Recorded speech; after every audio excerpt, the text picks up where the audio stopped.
Leviathan and Behemoth are not the Bible's version of a dinosaur argument. If you read Job 40 and 41 that way, you shrink the passage until it can fit inside a museum gift shop.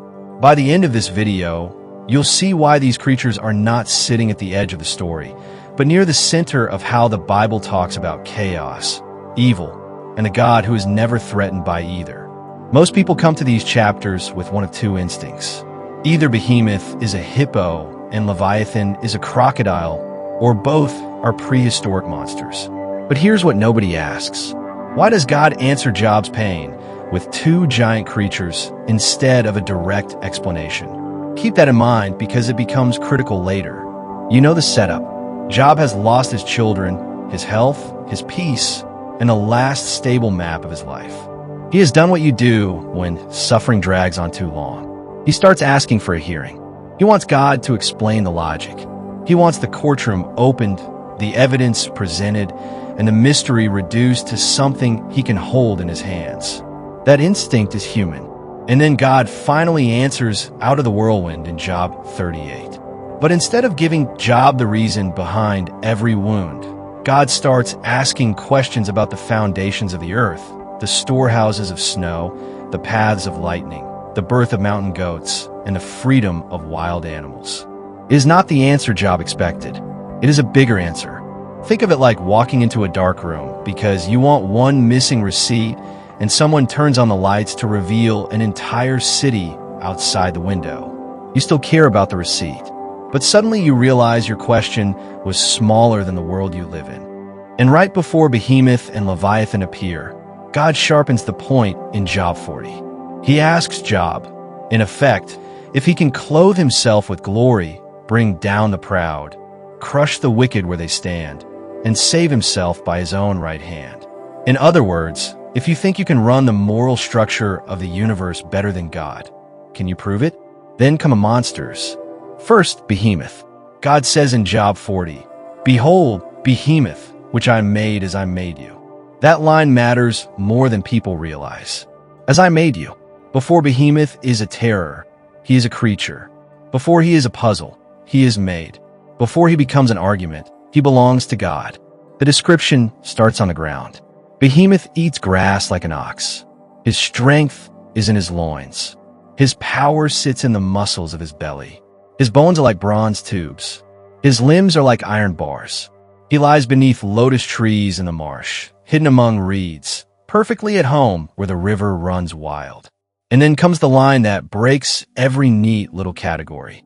He is the first of the works of God. Let him who made him bring near his sword. Only his maker can approach him. That is not normal animal language. Could parts of this sound like a hippo? Sure. Could some of it feel larger than any hippo you've ever met or wisely avoided? Also, yes. The tail like a cedar alone has launched enough arguments to power a small city. But reducing Behemoth to a field guide entry misses the force of the passage. God is not saying, Job, take a breath. Have you considered large herbivores? He is drawing Job's eyes to a massive, untamable embodiment of earth strength, a creature that feels like the wildness of creation concentrated into muscle. Behemoth is not evil in the same way the Satan figure appears earlier in Job, but he is dangerous. He is unmastered. He is a reminder that the world God governs is bigger, stranger, and less domesticated than you prefer. And if you're honest, that part already gets under your skin. Because you want a universe that behaves. You want suffering to come with labels, formulas, and tracking numbers. You want every river to stay in its channel and every pain to answer your emails. But Behemoth stands in the reeds like a giant protest against your fantasy of control. Now watch what happens next. If Behemoth is the wild force of the land, Leviathan is the nightmare of the deep. Job 41 opens with a string of almost mocking questions. Can you pull Leviathan out with a fishhook? Can you rope his tongue? Can you put a hook through his jaw? Will he beg you for mercy? Will you make him your pet? Will merchants trade him in the market? The answer is obvious, and the sarcasm is doing real work. God is showing Job the absurdity of human swagger. You're not interviewing Leviathan. You're not training Leviathan. You touch him once, God says, and you remember the battle and do not do it again. Then the description gets even more intense. Leviathan's teeth are terror. His back is rows of shields sealed tight.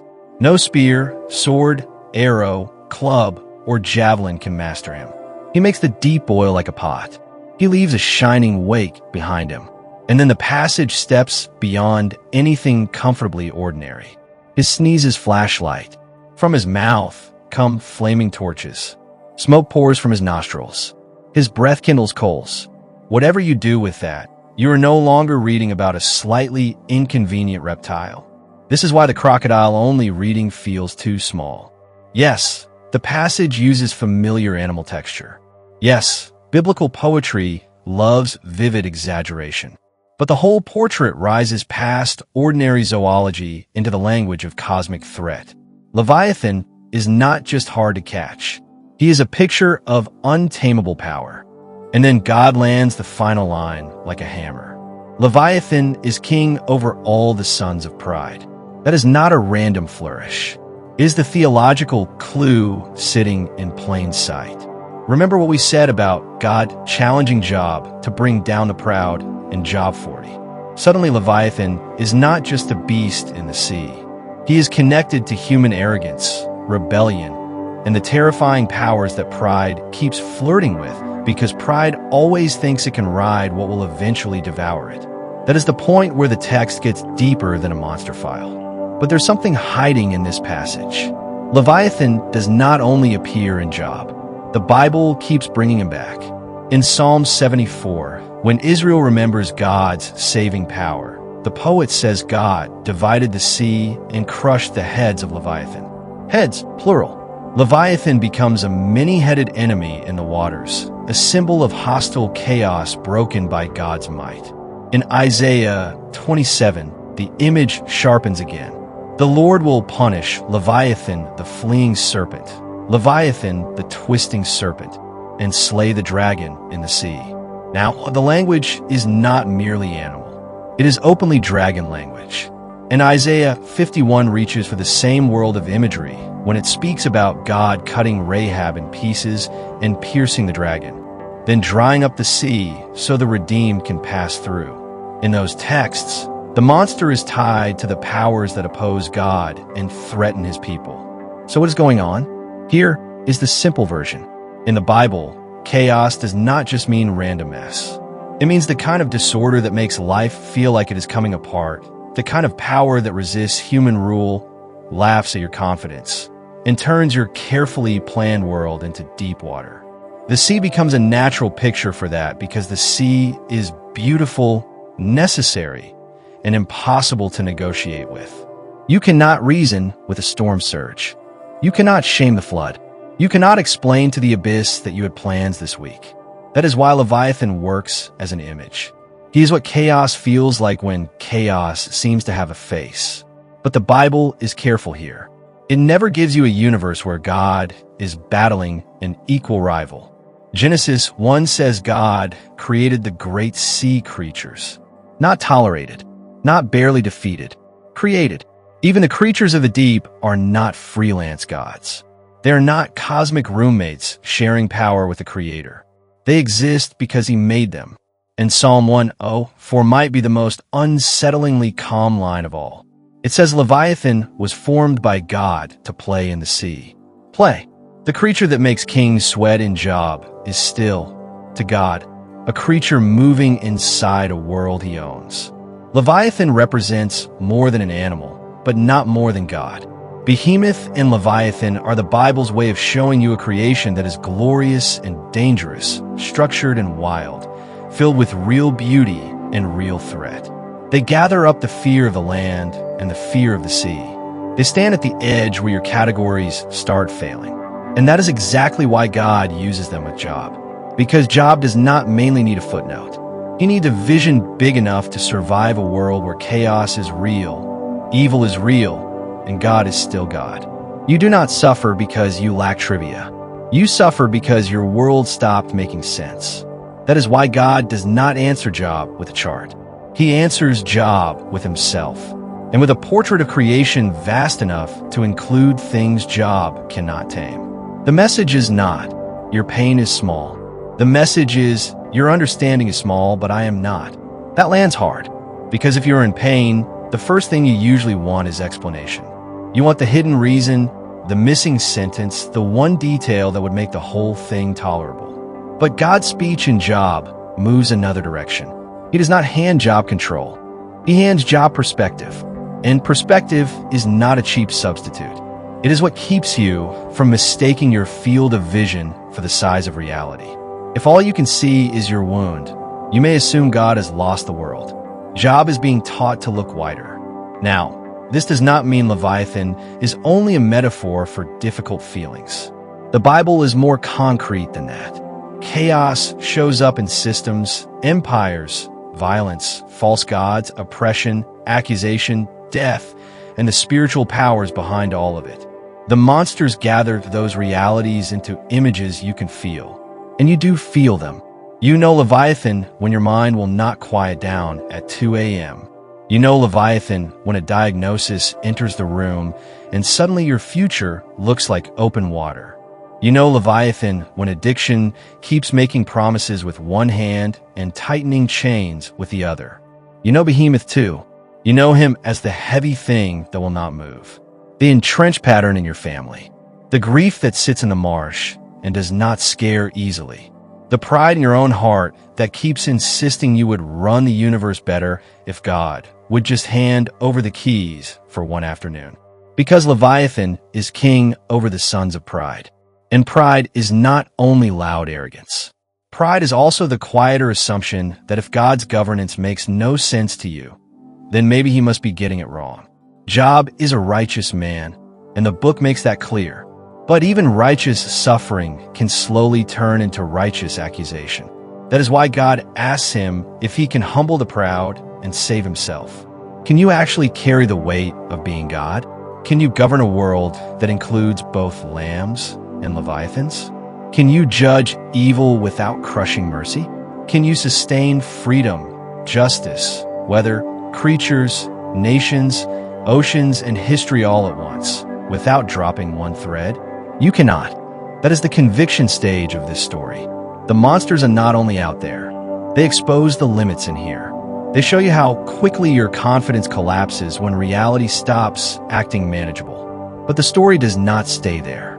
Because after conviction comes awe.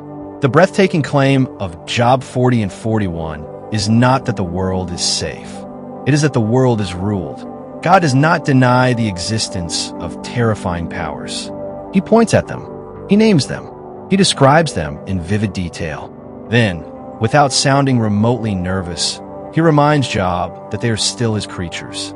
God is not the anxious manager of a fragile universe. He is not pacing heaven because the sea got rowdy again. He made Behemoth. He knows Leviathan. And this changes how you read the rest of the Bible. When the waters gather in Genesis 1, they gather because God speaks. When the sea monsters appear, they appear inside his world. When Israel stands trapped at the Red Sea in Exodus, the waters part because his breath commands them. When the Psalms remember Leviathan crushed, they're celebrating a God who turns cosmic threat into food in the wilderness. When Isaiah promises the dragon will fall, it is not wishful thinking. It is character consistency. This is who God has always been. And then the New Testament quietly does something astonishing. The authority over chaos that belongs to God in the Old Testament appears in Jesus of Nazareth. In Mark 4, the disciples are on the sea at night, and a storm starts breaking the boat apart. They wake Jesus with the most honest prayer in a crisis. Do you not care that we are perishing? If you have ever prayed something like that, you are in good company. Jesus stands up. He rebukes the wind. He speaks to the sea, "Peace, be still," and the sea obeys him immediately. The disciples do not sigh with relief and move on. They become even more afraid and ask, "Who then is this, that even the wind and the sea obey him?" Because in the Bible, the sea is never just wet scenery. It is where human control ends. It is where storm, depth, threat, and chaos gather. And Jesus does not negotiate with it. He commands it. The God who asked Job about Leviathan has stepped into the boat. You see the same thing when Jesus walks on the water, not around it. You see it when he casts out demons who know exactly who he is. You see it when he enters death itself, the oldest chaos of all, and does not stay there. This is where the gospel begins to emerge from the topic rather than being pasted on top of it. If Leviathan is the image of untamable chaos, accusation, and anti-human evil, then Jesus is not merely a comforting teacher standing at a safe distance from the waves. He walks straight into the deep. And for a moment, at the cross, it looks like chaos has finally won. The righteous sufferer is mocked, stripped, swallowed by violence, buried in the ground, and the world goes dark in the middle of the day. If you were reading the scene without the ending, you might think Leviathan closed his jaws at last.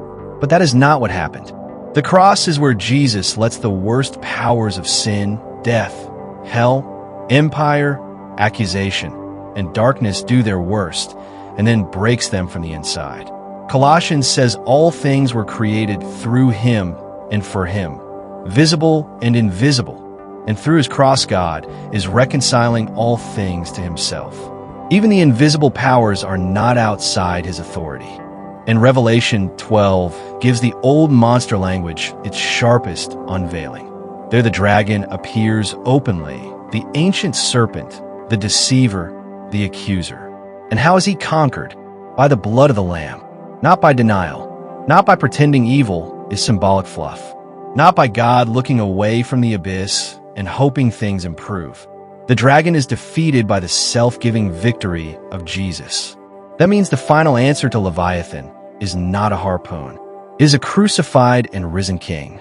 So when you come back to Job, you can feel the full weight of it. Job never gets a neat explanation for every loss. What he gets is a revelation of God's unmatched wisdom and presence. And in Jesus, you get even more. You get the same sovereign God entering your world in flesh, taking on the chaos you cannot master, and opening a path through death itself. Here's the part that gets personal.